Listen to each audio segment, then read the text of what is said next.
तुम्हारे पांव के नीचे कोई जमीन नहीं। कमाल ये है कि फिर भी तुम्हें यकीन नहीं।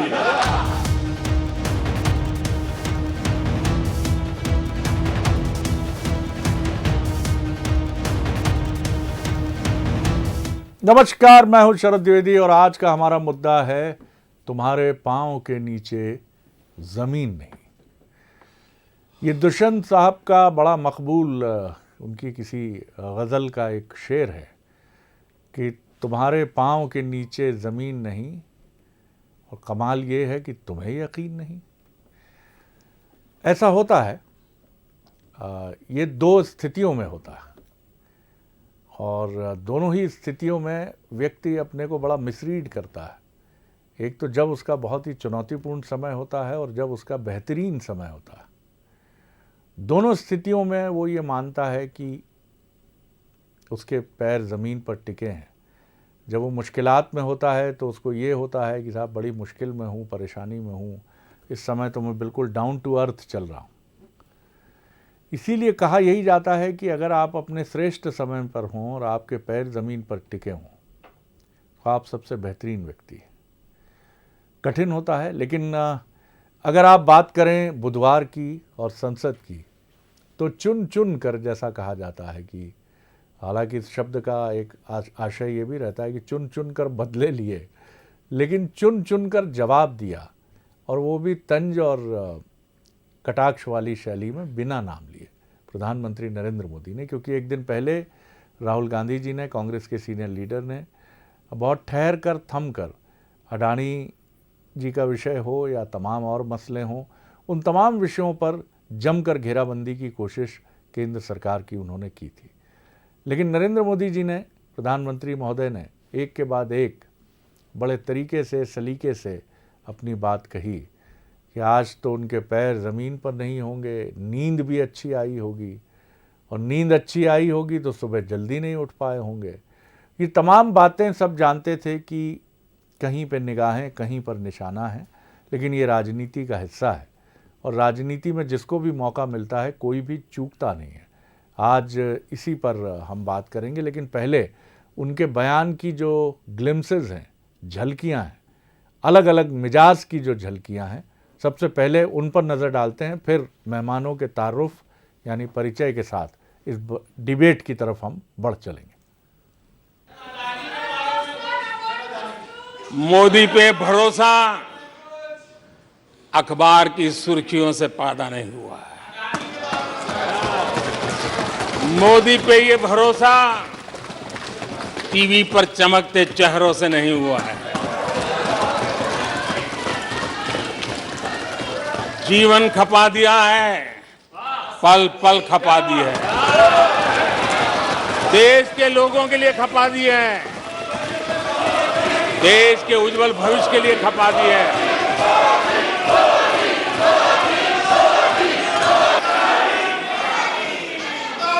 जो देशवासियों का मोदी पर भरोसा है, ये इनकी समझ के दायरे से बाहर है और समझ के दायरे से भी काफी ऊपर है।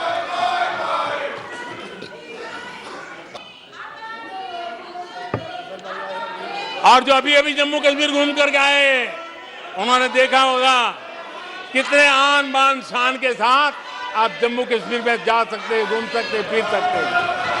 मैं भी जम्मू कश्मीर में यात्रा लेके गया था और लाल चौक में तिरंगा फहराने का संकल्प लेकर के चला था और तब आतंकवादियों ने पोस्टर लगाए थे, आतंकवादियों ने पोस्टर लगाए थे उस समय और कहा था कि देखते हैं किसने अपनी मां का दूध पिया है जो लाल चौक में आके तिरंगा फहराता है। पोस्टर लगे थे। उस दिन मैंने कहा था आतंकवादी कान खोल करके सुन ले, 26 जनवरी को ठीक 11 बजे मैं लाल चौक पहुंचूंगा, बिना सिक्योरिटी आऊंगा, बुलेट प्रूफ जैकेट के बिना आऊंगा और फैसला लाल चौक में होगा किसने अपनी मां का दूध पिया। भारत आज इसी दिशा में एक मैन्युफैक्चरिंग हब के रूप में उभर रहा है और दुनिया भारत की समृद्धि में अपनी समृद्धि देख रही है। पिछले 9 वर्ष में भारत में 90,000 स्टार्टअप्स और आज स्टार्टअप की दुनिया में हम दुनिया में तीसरे नंबर पर पहुंच चुके हैं। दुनिया में मोबाइल मैन्युफैक्चरिंग में दुनिया में दूसरा बड़ा देश बन गया है। घरेलू विमान यात्री डोमेस्टिक एयर ट्रैफिक में आज विश्व में हम तीसरे नंबर पर पहुंच चुके हैं। लेकिन इन लोगों ने ईडी का धन्यवाद करना चाहिए कि ईडी के कारण ये लोग एक मंच पे आए हैं। ईडी ने एक लोगों को एक मंच पर ला दिया है। माननीय अध्यक्ष जी, बीते वर्षों में हार्वर्ड में एक बहुत बढ़िया स्टडी हुई है, बहुत इंपॉर्टेंट स्टडी हुई है और उस स्टडी है, उसका टॉपिक क्या था मैं जरूर सदन को बताना चाहूंगा और ये स्टडी हो चुकी है। स्टडी है the rise and decline of India Congress party. मुझे विश्वास है भविष्य में कांग्रेस की बर्बादी पर सिर्फ हार्वर्ड नहीं, बड़े बड़े विश्वविद्यालयों में अध्ययन होना ही होना है और डुबाने वाले लोगों पर भी होने वाला है। लेकिन 9 साल आलोचना ने आरोपों में गंवा दिए जिन्होंने, सिवाय आरोप, गाली गलौज, कुछ भी बोल दो, इसके सिवाय कुछ नहीं किया। गलत आरोप। और हाल ये चुनाव हार जाओ, ईवीएम खराब, दे दो गाली। चुनाव हार जाओ, चुनाव आयोग को गाली दे दो। क्या तरीका है? अगर कोर्ट में फैसला पक्ष में नहीं आया तो सुप्रीम कोर्ट को गाली दे दो। इस प्रकार के लोगों के लिए दुष्यंत कुमार ने बहुत बढ़िया बात कही है और दुष्यंत कुमार ने जो कहा है बहुत फिट बैठता है। उन्होंने कहा है तुम्हारे पांव के नीचे, तुम्हारे पांव के नीचे कोई जमीन नहीं, तुम्हारे पांव के नीचे कोई जमीन नहीं। कमाल ये है, कमाल ये है कि फिर भी तुम्हें यकीन नहीं। तो ये वो झलकियां थीं जिससे आपको पूरा अंदाज़ा मिल गया होगा कि किस तरह से प्रधानमंत्री ने एक के बाद एक हमले किए। वो सवाल भी देख लीजिए जिनके इर्द गिर्द हमारी बातचीत घूमेगी। उसके सवाल नंबर 1, पीएम मोदी के इस अंदाजे का तोड़ विपक्ष के पास क्या है? सवाल नंबर 2, क्या प्रधानमंत्री मोदी के जवाबों ने विपक्ष को फिर बैकफुट पर ला दिया है? सवाल नंबर 3, क्या पीएम मोदी का भाषण 2024 के नैरेटिव की ओर इशारा कर रहा है? तो प्रधानमंत्री की पूरी जो बॉडी लैंग्वेज थी वो ये बता रही थी कि कांग्रेस ही निशाना है और कांग्रेस को ही बताना है, जताना है। और इसीलिए पूरा उनका जो भाषण था वो अगर किसी प्रतिद्वंदी पर केंद्रित था तो उसका नाम है कांग्रेस। आज इसी पर हम बात करेंगे कि क्या मायने, राजनीति किस तरफ। जो मेहमान हमारे साथ हैं उनसे मिलिए। हमारे साथ हैं वरिष्ठ पत्रकार, राजनीतिक विश्लेषक संदीप पौराणिक जी, बहुत स्वागत करता हूं उनका। पंकज चतुर्वेदी जी हैं, सीनियर एडिटर, प्रवक्ता, मोटिवेशनल स्पीकर, लेखक, बहुत स्वागत। और साथ ही अजय सिंह यादव जी हैं, युवा नेता, उपाध्यक्ष, कांग्रेस मीडिया विभाग, बहुत स्वागत है।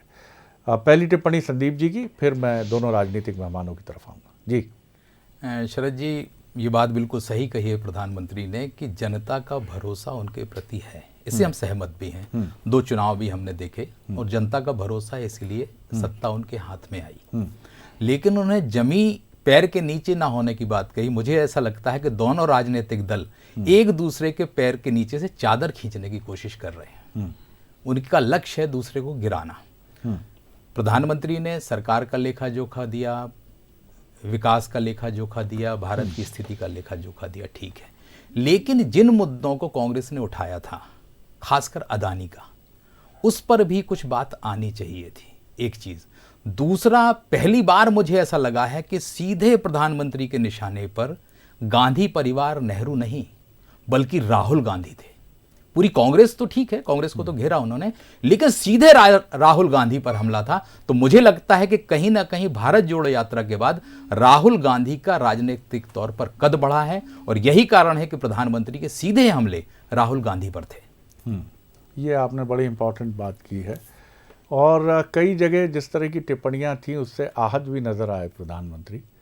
और जिस तरह से उन्होंने कुछ बातें कही कि मैं अखबार की सुर्खियों से नहीं बना हूँ, मैं टेलीविज़न में चमकते चेहरे की वजह से नहीं बना हूँ। और ये बात हर राजनेता के लिए सच है। कई बार मान लिया जाता है, हम पत्रकारों के लिए भी, कि टेलीविज़न में दिख रहा है एक चेहरा चमकता, लेकिन उसके पीछे का सच और हर उस व्यक्ति का सच, एक पिता की दर्द और तकलीफ़। राहुल गांधी भी अभी 4000 किलोमीटर की यात्रा कर चुके हैं। चलिए अजय जी, आप किस तरह देखते हैं? जाहिर है आपका रुख आपकी अपनी पार्टी के अनुरूप ही होगा, लेकिन क्या कहेंगे आप? देखिए शरद जी, प्रधानमंत्री जी से हमारा कोई व्यक्तिगत विरोध नहीं है। राहुल गांधी जी ने जो बात करी वो मुद्दों की बात करी। मैं आपके सामने बात रखता हूँ, देश में एक कंपनी जिसके टोटल शेयर कैपिटल की वैल्यू 19 लाख करोड़ रुपए है 24 जनवरी को, और 2 फरवरी आते आते केवल 10 लाख करोड़ उसकी वैल्यू बचती है। 9 लाख करोड़ रुपए का शेयर वैल्यू में घाटा एक कंपनी में होता है 7 वर्किंग डे के अंदर। तो क्या इस तरह की स्थितियों को सामान्य माना जाए? क्या शेयर मार्केट में जिनने निवेश किया है उनके लाखों करोड़ों रुपयों के नुकसान हुए हैं? तो क्या इस मामले पे सवाल नहीं उठाना चाहिए? गौतम अदानी जी, जिनकी संपत्ति 150 अरब डॉलर थी, वो गिर के 2 फरवरी को 48 अरब डॉलर रह गई। 1/3 संपत्ति उनकी स्वयं की बची। तो इस तरह की परिस्थितियों में राहुल गांधी जी ने सवाल उठाया कि जेपीसी होना चाहिए। तो क्या ये गलत मुद्दा है? देश की कंपनी LIC का 20,000 करोड़ रुपए के मार्केट कैप का नुकसान हुआ था LIC को, अकेले अदानी के शेयर में निवेश की वजह से। देश की अलग अलग बैंकों के 50,000 करोड़ से 1 लाख करोड़ तक के ऋण हैं अदानी के पास, जो कि अगर इस तरह के हालात कंटिन्यू रहे तो डूबने की स्थिति में आ जाएंगे। तो ऐसे मामले की जांच भी नहीं होना चाहिए? और अगर जांच की मांग करें तो हमारे पैरों के नीचे जमीन नहीं है। हमारी भी सरकार थी, प्रधानमंत्री जी ने 2G की बात करी, 2G में हमने जेपीसी करवाई थी। उसके बाद भी किसी नेता के ऊपर कोई आरोप ना जेपीसी में सिद्ध हुआ ना न्यायालय में हुआ। बेफोर्स मामले की जांच राजीव गांधी ने जेपीसी से करवाई थी। बीजेपी के केवल 2 सांसद थे। ये कौन से संख्या बल की बात करते हैं? हमारे 400 से ज़्यादा सांसद थे, फिर भी हमने जेपीसी करवाई थी। मुद्दों से भाग रहे हैं प्रधानमंत्री जी। ये राजनीतिक कलाकारी की राजनीति है। 9 लाख करोड़ का पैसा डूबा है देश का। पंकज जी, देखिए शरद जी, डूबा तो कोई है तो वो कांग्रेस पार्टी डूबी है। और ऐसा प्रधानमंत्री जी ने भी कहा कि जो हार्वर्ड की जो स्टडी थी, rise and fall of Congress party, और यदि जिसको कांग्रेस के लोग बहुत प्रमाण दे देकर बात करते हैं, जैसा प्रधानमंत्री जी ने कहा, तो कांग्रेस की चिंता कांग्रेस के अपनी डूबने को लेकर है। और कांग्रेस के नेता जो भी राजनीतिक हाथ पांव मार रहे हैं वो इसलिए मार रहे हैं कि जैसे तैसे राजनीतिक रूप से उभर जाए, और करना चाहिए, मैं गलत नहीं मानता। पर आज जो प्रधानमंत्री जी ने कहा वो कांग्रेस के तमाम आरोपों को आईना दिखाने के लिए पर्याप्त है। प्रधानमंत्री जी ने बहुत स्पष्ट तौर पर 2004 से 14 और ये पिछले 9 साल जो नरेंद्र मोदी जी का सेवाकाल है उसके उदाहरण रखे सामने, सबके सामने है सर, प्रगति की विशाल। क्या स्थिति 2004 से 14 में थी सबने देखी, सबके सामने। कोई ऐसा नहीं कि अब हम उसको बदल सकते, सबके सामने हो। चाहे भ्रष्टाचार के विषय हो, महंगाई के विषय हो, मुद्रास्फीति के विषय हो, देश की दशा दिशा के विषय हो, और आज क्या स्थिति है। और यदि 140 करोड़ लोगों का आशीर्वाद आज नरेंद्र मोदी जी के साथ है, जन विकास के बहुत सारे कार्य हो रहे हैं। भारत संयुक्त राष्ट्र की सुरक्षा परिषद का सदस्य है, इस बार G20 की अध्यक्षता है, शंघाई शिखर सहयोग की अध्यक्षता है। दुनिया की अर्थव्यवस्थाएं करा रही, चरमरा रही हैं। अमेरिका की अर्थव्यवस्था 1.5% पर है, चाइना 5% पर है, हम 7% पर है। 45 लाख करोड़ रुपए से अधिक का बजट है, $3 ट्रिलियन से अधिक की इकोनॉमी यदि भारत की है, वो 5 ट्रिलियन की तरफ जा रही है। ये क्या अच्छे संकेत नहीं है? देश में जिस प्रकार की प्रधानमंत्री ने उल्लेख किया कि रक्षा के मामले में बहुत स्पष्ट तौर पर कहा, और हम स्पष्ट आरोप लगाते हैं कि कांग्रेस की सरकारों ने 52 के जीप घोटाले से लेकर अब तक कोशिशें करी कि रक्षा सौदे बाहर से हो, बाहर से आए तो दलाली आए कांग्रेस के मालिकों के पास। और बिल्कुल ठीक बात कल अमित शाह जी ने कही या रविशंकर प्रसाद जी ने कहा कि जो लोग खुद जमानत पर हैं, जिनके ऊपर भ्रष्टाचार के आरोप हैं, 2G, 3G, 4G, DDG, GI, सबके ऊपर आरोप लगे, तो देश देख रहा है कि किस प्रकार यदि मां भारती के परम वैभव की बात की जा रही है। भारत का विकास कांग्रेस का विकास नहीं है, भारत का मान कांग्रेस का मान नहीं है, भारत का स्वाभिमान कांग्रेस का स्वाभिमान नहीं है। मित्र कुछ कहना चाह रहे हैं आपसे, 1 मिनट जी, जल्दी बोलिए। देखिए शरद जी, इस तरह के हालात देश में पहले भी 2 बार आ चुके हैं। हर्षद मेहता घोटाला 1992, 2001 में केतन पारेख का घोटाला, जो इससे बहुत छोटे थे। उन स्थितियों में भी पार्लियामेंट में जेपीसी का गठन किया गया था। एक बार बीजेपी की भी सरकार थी, अटल जी की। तो ऐसे मामलों में जेपीसी में क्या आपत्ति है तरफ से कि जेपीसी क्यों नहीं हो रही है? और दूसरा इनका जो आरोप है कांग्रेस का कि इतने हजार रुपए निवेशकों के जो डूब गए हैं, 9 लाख इस पर एक जवाब बीजेपी की तरफ से क्या रहा है संसद? जी देखिए सर, आज जब सदन में चर्चा थी तो प्रधानमंत्री जी के पहले बीजेपी के एक सांसद ने बोले हमारे, और उसके पहले अधीर रंजन चौधरी जी बात कर रहे थे। मैंने पूरी कार्रवाई को बहुत ध्यान से, अशर जी अक्सर देखता हूँ, आज विशेष ध्यान से देखा क्योंकि विषय ऐसा था। तो जब अधीर रंजन चौधरी जी इस प्रकार के आरोप लगा रहे हैं, जैसे हमारे मित्र जिनका उल्लेख कर रहे हैं, तो अमित शाह जी ने उनसे कहा और अध्यक्ष जी ने उसको उल्लेखित किया कि अधीर रंजन चौधरी जी ने कहा कि मैं मीडिया रिपोर्ट के आधार पर बात कर रहा हूं, मेरे पास कोई फैक्ट या एविडेंस नहीं है। और यदि जिस कंपनी के शेयर की बातचीत करें शरद जी, कल भी उस कंपनी के शेयर बढ़े, आज भी उस कंपनी के शेयर बढ़े। उस कंपनी ने 20,000 करोड़ रुपया पैसा वापिस किया है लोगों को, जो IPO का लगाया था। निवेशकों को कि अभी उतार चढ़ाव की स्थिति है तो कोई ये ना कहे कि 20,000 करोड़ रुपए पब्लिक के ले लिए, वापस कर दिया पैसा। तो जो कंपनी 20,000 करोड़ वापस कर सकती है, जिसको लेकर आरबीआई ने सारी बैंकों से पूछा, सारी बैंकों यही हमारी आपत्ति है कि बीजेपी के प्रवक्ता तो अदानी के प्रवक्ता की तरह बात कर रहे हैं, जैसे आप डिफेंड कर रहे हैं। जांच हो जाने दीजिए। SBI का यही तो हमारी आपत्ति है कि आप लोग बीजेपी के प्रवक्ता ना होकर अदानी के प्रवक्ता बन बैठे हैं। अरे तो जांच होने दीजिए ना, इस तरह के उतार चढ़ाव में क्या दूध है, क्या मक्खी है, सब सामने आ जाएगा। जांच तो होने दीजिए। मैं लौटता हूं, अभी एक सेकंड राउंड जल्दी से हम कर लेंगे। जांच से क्यों भाग रहे हैं? एक सेकंड राउंड हम कर लेंगे। संदीप जी, मुझे ये थोड़ा समझाइए कि आज एक विषय, मैंने भी कार्रवाई काफ़ी समय तक देखी, लेकिन ये विषय उठा कि नहीं उठा, सदन में किसी ने रखा कि नहीं रखा, इससे मैं बहुत अवगत नहीं हूँ, उसके लिए क्षमा चाहूँगा। कि ये जो मसला अडानी का उठा है, ये हिडन वर्क से क्यों उठा? ये मसला विपक्ष की तरफ से आना चाहिए था, क्योंकि इसके पहले जो मसले उठे हैं वो मसले विपक्ष की तरफ से उठे हैं।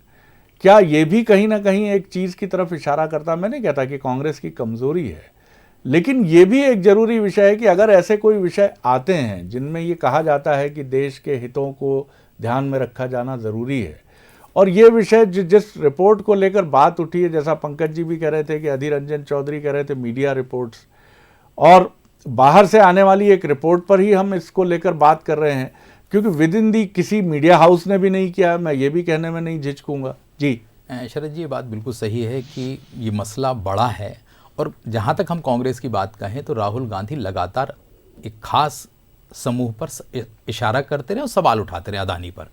इसी बीच एक वो ऐसी कंपनी है जो दूसरे काम भी करती है शरद जी, सिर्फ रिसर्च नहीं करती, वो शेयर का भी काम करती है कहीं ना कहीं, उसके कई लोगों से जुड़ाव हैं। तो मुझे ये लगता है कि ये कांग्रेस की कमजोरी और विपक्ष की कमजोरी की तरफ इशारा तो है, लेकिन हिडन वर्क की रिपोर्ट को एकदम पुख्ता मान लेना, कहीं ना कहीं मुझे ये लगता है कि कांग्रेस को भी अपने स्तर पर, राजनीतिक दल हैं, सत्ता पक्ष अगर नहीं कर रहा है तो आपके पास भी ऐसे टूल्स होंगे, आपके पास भी ऐसी ताकतें होंगी कि आप भी तो उसका रिसर्च कराएं। सिर्फ उस रिपोर्ट के आधार पर आगे बढ़ना, मुझे लगता है कि अगर मान लीजिए अदानी के शेयर बढ़ गए और अदानी फिर उसी स्थिति में आए तो कांग्रेस कहीं ऐसा ना हो जाए कि अपने ही पैर अपनी गर्दन में फंसा ले।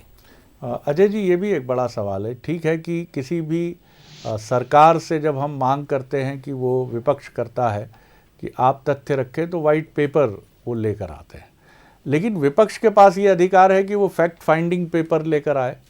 देश को अगर आप ये दावा करते हैं और ये आरोप आप लगा रहे हैं हिडनबर्ग की रिपोर्ट पर कि ये ऐसा ऐसा हुआ है और ये स्थितियां हैं, और शेयर बाज़ार की सेहत ने बताया भी है कि उस रिपोर्ट का असर क्या हुआ है, लेकिन वो उस रिपोर्ट के बाद का असर है। उसके पहले की क्या परिस्थितियां हैं, किस तरह से आप बात करते हैं कि लाभ पहुंचाया गया है, लाभ पहुंचाने का एक ऑर्गेनाइज, ये एक फैक्ट फाइंडिंग रिपोर्ट आनी चाहिए कांग्रेस की तरफ से। देखिए शरद जी, बहुत मौजूद बात आपने कही है। उसके पहले का इतिहास भी देखिए। 2014 में 650 नंबर के दुनिया के रईस व्यक्ति 8 साल में दूसरे नंबर पे पहुंच गए।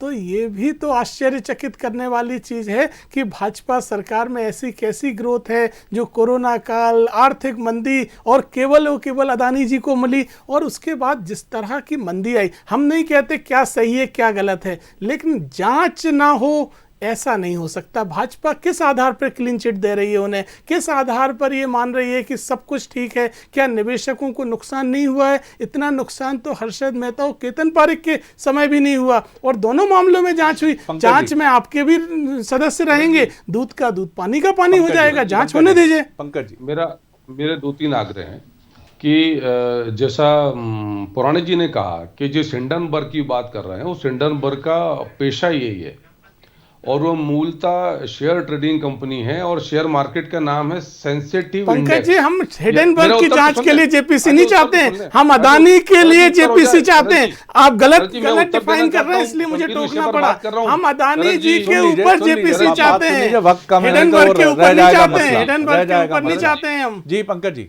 मैं गंभीर विषय पर बात कर रहा हूं तो भैया, समझ नहीं जेपीसी का रहे। मैं इतना आग्रह कर रहा हूं इतना आधार तो पर्याप्त है मैं पंकज जी। इतना से आग्रह कर रहा हूं कि हमारे देश में 3 बड़ी संस्थाएं हैं। सबसे बड़ी संस्था है आरबीआई, दूसरी संस्था एलआईसी और एसबीआई, जिनके उस कंपनी को ऋण है। एसबीआई के टोटल लोन का 0.5% लोन है उस कंपनी को, जिसको कांग्रेस कथित तौर पर बीजेपी से जुड़ाव बताती है। एलआईसी का 0.9% ऋण है, जिसको बीजेपी से कांग्रेस के शब्दों में लिंक है। आरबीआई की रिपोर्ट में कहीं कोई किसी प्रकार की विसंगति नहीं, और जैसा मैंने उल्लेख किया कि 2 दिन में उस कंपनी के शेयर बढ़े। इसीलिए प्रधानमंत्री जी ने कहा कि यदि आधारहीन तथ्यहीन कोई आरोप लगाएंगे, कोई पंकज जी, एविडेंस, यही कोई तो प्रमाण हमारा करने का कुछ तथ्य है नहीं कि है। कुछ तो ये पर्दा किराए है की जिसको रिपोर्ट के छुपाया जा रहा भरोसे है। जिसकी होने भी दीजिए कवरेज जांच, की जेपीसी नहीं है। होगी, सब उस सामने आ संस्था जाएगा। हिंडनबर्ग विपक्ष के के बारे आरोप में अगर उसका सही धंधा नहीं ही है, होंगे, शरद तथ्य जी, नहीं होंगे कि इस तो प्रकार सामने आ के जाएंगे काम ना करता। पंकज जी। आप उसका यदि जांच इतिहास से क्यों देखेंगे भाग तो रहे हैं? कांग्रेस के लोग तो 2G, पढ़ते लिखते नहीं है। बेफोर्स घोटाले, बिना पढ़े लिखे हर्षद आरोप मेहता, लगाने सब में का हमने उसके करवाई पूरे जांच, नेतृत्व का। सब में यदि करवाई, भारत कुछ नहीं निकला। राष्ट्रपति के अभिभाषण पर चर्चा है, आगे और भी कुछ बहस नहीं हो निकला। है। जांच के लिए क्यों तैयार नहीं है? प्रधानमंत्री जी घोषणा कर देते इस हाउस में कि देश के निवेशकों का पैसा डूबा है, हम जांच करवाएंगे, हम स्वागत करते हैं। इनको चलिए, तकलीफ चलिए, क्यों है मैं- कि भारत आज निर्यात के स्वागत मामले में करते हैं हम, नंबर आप 1 लोग क्यों है? अदानी के चलिए, प्रवक्ता बन गए हैं साथ में। टॉपर क्यों है? चलिए अदानी के पंकज जी, प्रवक्ता बन पंकज गए जी हैं बहुत भाजपा के बहुत प्रवक्ता। शुक्रिया, बहुत धन्यवाद, बहुत धन्यवाद अजय सिंह जी, बहुत धन्यवाद संदीप जी। ये बात निश्चित तौर पर अभी आगे बढ़ेगी, संसद में डिबेट का और बहस मुबाहिसे का हिस्सा होगी, और बात सिर्फ यहीं ख़त्म नहीं होगी, बात आगे भी जाएगी। 2023 में जिन 9 राज्यों के चुनाव हैं उनमें भी कांग्रेस की तरफ से ये मसला होगा ही होगा, और 2024 में भी होगा। जाहिर है दोनों ही दल अपनी तरफ से पुख्ता तैयारी करेंगे। प्रधानमंत्री ने आज उसकी झलक अपने जवाब से पेश की है कि वो अब कांग्रेस पर ऐसे कड़े हमले करने से भी नहीं चूकेंगे जिनसे शायद इसके पहले वो बचते रहे हैं। बात कह के चुटकी लेकर निकलने के बजाय उन्होंने इस बार बहुत कड़ी भाषा का इस्तेमाल भी कांग्रेस के लिए किया है। कांग्रेस भी जवाब देने की तैयारी करेगी, और संसद के इस सत्र में, बजट सत्र में, मुझे लगता है कि ये मसला बहुत छाया रहेगा, और कई बैठकें सदन की इसके चलते मुझे लगता है कि हंगामा खेज़ रहेंगी, और उम्मीद यही की जानी चाहिए कि जवाब और सवालों का सिलसिला मजबूती से हो दोनों पक्षों की तरफ से। लेकिन ये भी बहुत ज़रूरी है कि ऐसी कोई रिपोर्ट और ऐसी कोई चीज़ें आती हैं तो ये सिर्फ विपक्ष की जिम्मेदारी नहीं है। मैं विनम्रता से ये भी कहूँगा कि चौथा स्तंभ और तमाम वो चीज़ें जो जनता के पहरुए हैं, नुमाइंदे हैं, उनको भी अगर वो वहाँ से वो रिपोर्ट्स आती हैं, क्योंकि एक विदेशी एजेंसी की तरफ से रिपोर्ट आने के कई इशारे भी होते हैं, कई संकेत भी होते हैं। जैसा यूपीए सरकार के समय एक अमेरिकन मैगज़ीन की रिपोर्ट थी जिसमें कहा गया कि तत्कालीन प्रधानमंत्री doctor Manmohan Singh under achiever हैं, हालांकि बीजेपी से मुख्यमंत्री शिवराज सिंह चौहान ने खारिज किया कि हम ये तमगा नहीं स्वीकारते किसी विदेशी मैगजीन का। तमगा क्या, खारिज करने लायक बात है। तो ये भी सही बात है कि ये चीज़ें आनी चाहिए मजबूती से अपोजिशन की तरफ से या चौथे स्तंभ की तरफ से, और वो भी उसी देश से जहाँ से ये मसले उठाए जा रहे हैं। बहरहाल आगे देखिए छत्तीसगढ़ आज का मुद्दा, झीरम पर कितनी तारीख। नमस्कार। तुम्हारे